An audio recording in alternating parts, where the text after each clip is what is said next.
Hi guys, so I tried to do a video for dog treats with pumpkin and it failed miserably. I decided to do this video. I've been a vegan, vegetarian, flexitarian my whole life. I don't eat a lot of meat, but I do love turkey. I love turkey. So I've been cooking it for years, trying to get it perfect the way I like it, which is really tender and juicy. I don't really care about the crispy skin, but I'm trying to do that. It's good for gravy and it's good for soup later if it's a little bit of a crispy skin. And I find that turkeys in the US in the last 15 years, it's really weird. They're really tough. I think it's the corporate farming. So I've really been tweaking what I normally did and it would work out perfectly was an oven bag. I also don't like to slave over it. I don't like the basting thing. I don't really think that works and it tends to burn the skin. And it's just a lot of work. I want to put it all together, throw it in the oven, and that's it. Kind of walk away and go watch a movie. So that's what I did. I also love stuffing. So I really tried to perfect my stuffing this time too. So I'll get more into that later, but this is the big reveal. So it's been in there. So here's what I did. This is my experiment. So I uncovered in a big pan at 375 degrees for about 30, 40, 45 minutes, and it browned the skin, which sears it, and it kind of seals up all the juices inside.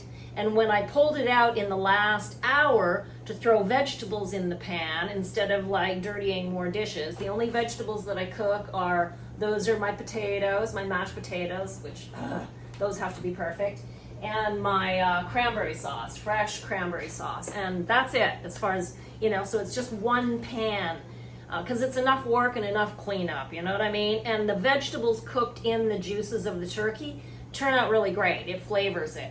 I put the turkey on a massive bed of rosemary, and that's it. That's actually all I did this time. I meant to drizzle it with olive oil, but I didn't. So here's the big reveal. First time opening it, but when I opened it to put in the veggies, I put in carrots, asparagus, and a couple of really small yams. Yeah, the orange ones. So here we go. Now I just wanted to speed it up a little. So at the last, I don't know if I continue. Okay, so it was about 45 minutes at 375. I seared it. Then I covered it. And I mean cover it. Seal it up completely. I've got three layers of tinfoil on there, sealed. There's nothing coming out of that. And that seals in the humidity and the juices, and it cooks it more evenly, I find. So yeah, and then the last, so it was about 5 hours. This is an almost an 18-pound turkey, so it was about 5 hours that it's been in there. And the last 4 hours, 4.25 hours, nothing's exact science with me. I don't measure either, but I did it at 275. I cooked it really low and slow.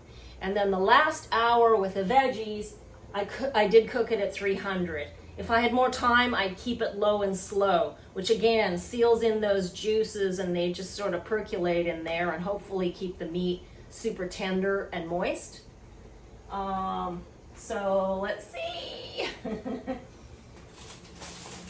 supposed to let it sit for 15 minutes before you carve it, but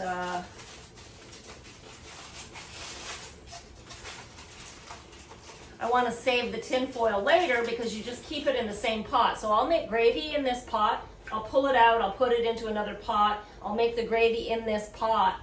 And then, take all the gravy out, put it in a mason jar in the fridge, which is easier cleanup, and plop the turkey back in with all the tin foil. Again, when you keep it in the fridge, I love leftovers. You want to keep it really sealed up nice in the fridge too, airtight. because the fridge dehumidifies things. So it'll dehumidify and dry out your bird again for leftovers, and you don't want that. So I'll eat this for like 3 days, me and the dog, and then it'll become turkey soup, and that'll feed me for another 3 days. So, it's actually cost effective. So here we go.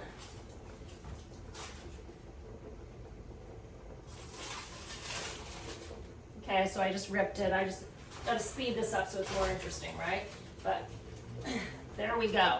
Now, if you look at it, the meat is falling off the bones, which is what you want. I just spilled some juice on the floor. You want all that juice. But this should be a super, and I'll put comments down below, but it should be super juicy. If you look at it, it's almost a little bit puffy right there. And that's all the juices still stuck inside underneath the skin, which is a great thing. All right, so I'll turn this off and then I'll turn it back on. Ugh, I just dumped some on the floor. Good thing I have cardboard on the floor because I'm renovating down here. Okay, so I just wanted to show you close up. So see how this actually looks a little puffy still? That's the juices locked in. Even though it looks a little anemic on camera, look at this. Yum. All the veggies down there. The dressing looks absolutely perfect. And I covered that with an extra piece of tin foil so that it doesn't get burnt. And it just browned perfectly on the edges. So the look of it, for me, looks perfect. See how it's falling off the bone? So that should be super moist. There's my cranberry sauce. Yummy, yummy. Cranberries and cherries. And then I wanted to also show you guys. So here's my mason jar, which I just put. So whatever that is, I don't know, what is that? Almost a half a cup of flour and some poultry seasoning in there usually, which I didn't have, so it's actually not in there. I do have some raw sage and herbs from my garden. And then I throw in seasoned salt, only seasoned salt. And you put a little bit of cold water. So gravy's not that hard, you guys. Everybody's all freaked out about making gravy. You put a little bit of cold water in there and you stir it around and get the paste going. And then once you've got a decent paste, then you can add all of the juice either from your potatoes or from the bottom of the pan. Or no, you add this to the bottom of the pan, I'm sorry. So you use your water from your potatoes, your hot water from your potatoes or your vegetables or whatever, anything that's been cooking in water is a great stock for your gravy mix. Okay, so I've just put a couple ladles of boiling water from the potato flour, and look at it already. It's totally fine. It's just important to start with some cold water in there. Just make a thick paste or a roux before you add the hot, or that's when you get lumpy gravy. And even with lumpy gravy, well, no, you got to do the cold water start. And then if it lumps like this, you should be able to whisk the lumps out once you add it to your drippings. Look at those beautiful drippings. I love gravy. So there you go. Now, if it's not quite thick enough, and again, you got to keep mixing, but as long as you get that roux at the beginning, I think that's what that's called, fancy cooking language. See, you won't have lumpy gravy. Easy, gravy's easy. And then, just bring it to a boil, and then, add a little more cold water and flour, to your desired texture of gravy. If you want it thicker, add a little more flour and water. You can even sometimes, I've cheated, and I've just sprinkled really lightly, flour across while you're whisking furiously, and you can get away with doing that without it going lumpy on you if you want to thicken it up a bit. But yeah, even if you walk away and this starts to thicken and you forgot to stir it, you can come back and whisk it and get any lumpiness out. Believe me, I'm the queen at burning things. So there's my 3 potatoes and my cherry cranberry it's a first for that. As I said, I burnt the first cranberry mix, and there's the veggies ready for me, and there's the turkey with just, I mean, look at it. It just came away from the bone. Yum, yum, yum. Looking really good. I have to be careful with this old stove because this thing is like, wow, it puts out flame, but it also goes super, super, super low. That's why I love these old stoves. I don't know what year this is, but see, here's my turkey, looking pretty darn good, and the veggies. This is just for me and the dog, so I didn't do a lot of veggies, but asparagus. That's all from the bottom of the pan. Yum, yum. I mean, flavors the carrots and the veggies when it's cooked in the turkey juices so deliciously. So there you have it. I mean, look at this dressing. There.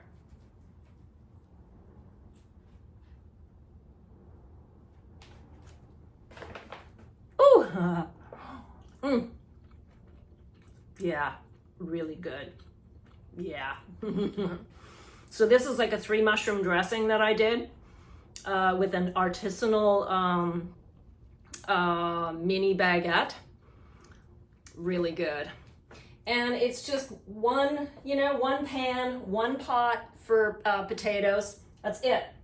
The pan that you cook the turkey in, you use that for the gravy. You have one other pan that you need to flop the turkey out to when you're cooking the gravy, and then you put the take the gravy out, put it in a big jar in the fridge, which is way easier to reheat and store, and put the turkey back into the same pot that you cooked it in. Put all the tin foil or saran wrap over it. Make sure you seal it up really good because the fridge dehydrates things. So you want to keep all that moisture locked in so that your leftovers are super yummy and moist and tender as well. And that is an easy turkey, as easy as I figured it out, with it still being super juicy and tender. And I just walked away pretty much. The last hour, I opened it up, I put in the veggies, walked away again, came back 5 hours later, and I have this huge meal that feeds me and the dog, and I could probably feed 6 people on this too. And then I keep that carcass, and I make turkey soup, which feeds me another 3 days, and sometimes I can the soup. And just because I don't trust any kind of meat canning, I can it as well as I throw it in the fridge or the freezer. So more on that later if you guys are interested. But I just wanted to post super easy meal for me and the dog. I love, love, love turkey, so I do cook a turkey once or twice a year. And that's, I do sneak some meat the rest some other times during the year, but for the most part, I'm vegetarian. Have a good one. Happy Thanksgiving, you guys. Like, you gotta look close at the dressing. I don't know if that impresses you or not. See that mushroom that I pan fried first, and I put shiitakes. This dressing is A+, amazing. Oh, and I almost forgot. Half the reason I cook a turkey is for the dog. So there's her little mash. So I put a little of my 3 potato mashed potatoes in there with buttermilk and a little Parmesan cheese. And I won't tell you which potatoes or how I cook it. And then the carrots that are cooked in the turkey juice and a whole bunch of turkey. And I'll probably put a little bit of kibbe's in there as well. So and your dog will love you forever and into the next afterlife for sure if you cook for her like this. Oh my God. I almost forgot the dressing. So I've officially run out of room on my plate. There we go. So the dressing is in the center, sweet potatoes, carrots cooked in the juices of the turkey, cherry cranberry, fresh cranberry sauce, 3 potatoes, and oh my God, this dressing is worth everything. It's like a 3 mushroom dressing. I just had some. It is so good. That dressing is worth everything. Cooked inside the turkey. It is so good. And I wrote it down this time, so I've got the recipe. That is an A++ dressing. Yum. doing the dressing inside the bird with the right bread. You don't just, that stoved up stuffing, that dried breadcrumbs, all of that nonsense I call. You go get some really nice baguettes. And then, if you're interested, I'll post later how to do the dressing.